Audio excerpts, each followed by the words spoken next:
Yes, as you can see, that ship that you were talking about has begun to move. The tugboats have been in place for some time now. However, they were waiting for slack tide before they were able to move it back to the State Pier, where it was moored earlier today before it broke free. Now, let me tell you a little bit about what happened here in the first place. Now, the ship named the Harbor Feature left Sprague Power this morning. It had taken on a load of tallow, which is grease renderings, one of the things that are actually exported here in Portsmouth. It was noontime when the tanker arrived at the pier to refuel its own engines and get to the next port of call.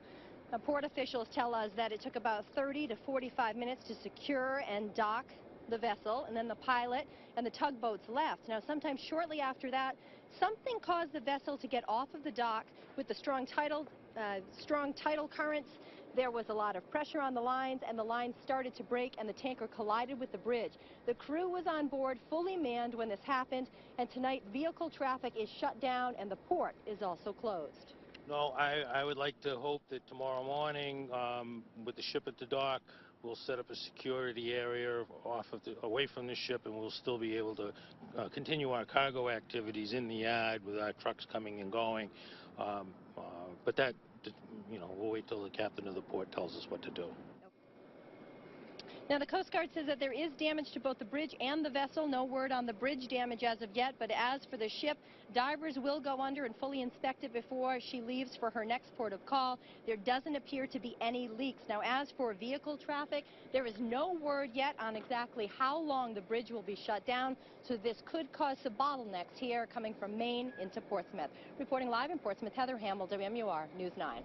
Okay, Heather, thanks again for the update. So live pictures once again. You can see that tanker is finally moving after spending several hours being lodged there at the bottom of the bridge. So as long as the stair-along will be closed, and it is still right now, as you just heard from Heather, that leaves only one bridge between Portsmouth and Kittery, Maine, because, of course, the new Memorial Bridge is still under construction.